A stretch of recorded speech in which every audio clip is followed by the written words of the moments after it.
So look, Ellie and I have set up a tea party because our first book takes place at a tea party.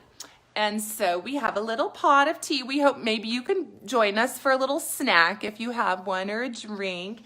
And we have some red roses because from my garden, red roses were a symbol that suffragettes used to get the vote for freedom. Suffragettes had some symbols, just like lots of different, Girl Scouts has a symbol, ours is the trefoil. Suffragettes, one of their symbols was a red rose. And this story is called Two Friends. I just realized, hey Jennifer, I just realized that, will someone tell me on there, this is backwards, isn't it? I should turn it around so it's not backwards. Is that right? Hi, is it backwards? Is the book backwards? I don't want the book to be backwards for you. I'll tell you about it and you can respond to me. This book is called Two Friends. It's about two people who worked for women's right to vote. Of course, we said one of them is Susan B. Anthony. The other one is Frederick Douglass. And you may have heard of him.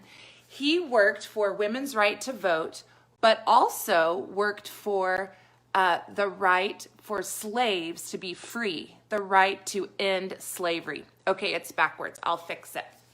All right, so Ellie and I will read this book to you. This is how we'll do it. Zoop. All right, thanks for your patience. Here, Miss Ellie. Says go this way. All right. Two Friends by Susan B. Anthony. Oh, no, it's not by Susan.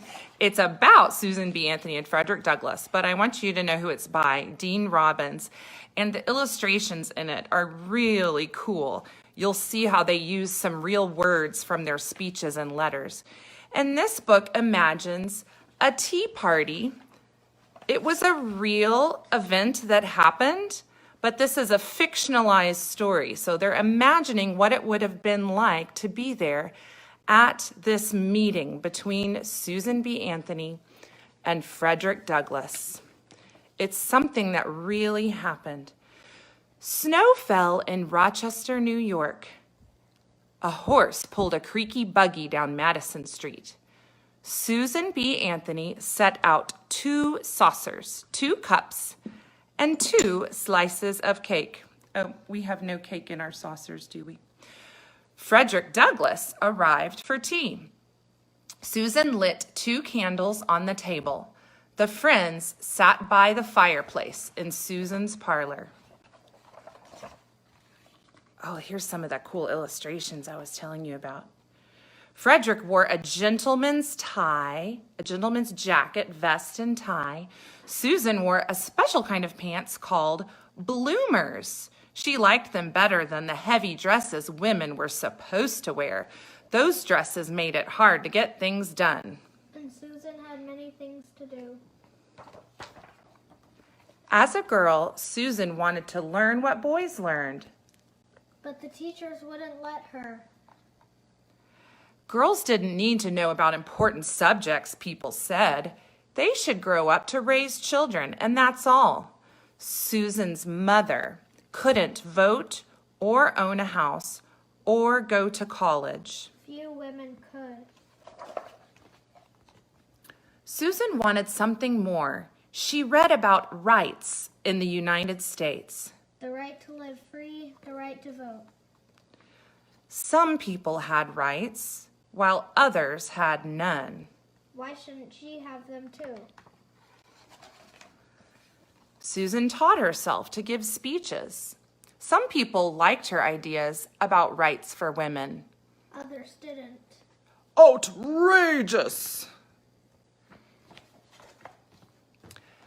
The candles glowed in the parlor. Frederick sipped his tea.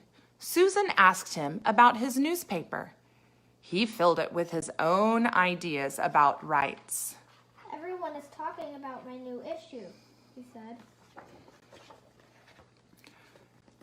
Frederick grew up as a slave in the South. Slaves had to do everything the master said. But Frederick wanted something more. He secretly learned to read and write. New ideas thrilled him. This says, "We the people." Frederick read about the rights in the United States. The right to live free, the right to vote. Some people had rights, while others had none. Why shouldn't he have them too? Frederick escaped from his master and headed north. He taught himself to give speeches. Some people liked his ideas about rights for African Americans. Others didn't. So just like Susan B. Anthony, some liked it, some didn't. Susan liked Frederick's ideas, and he liked hers.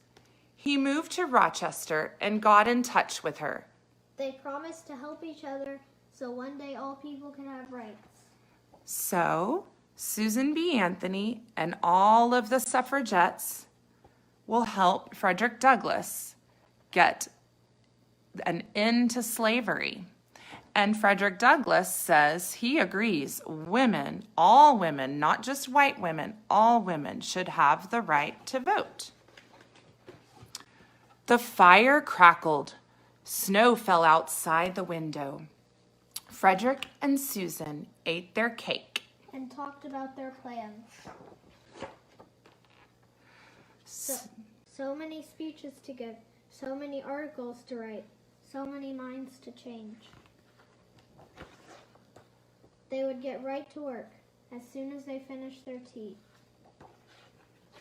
I like that book. There's a lot of work for them to do.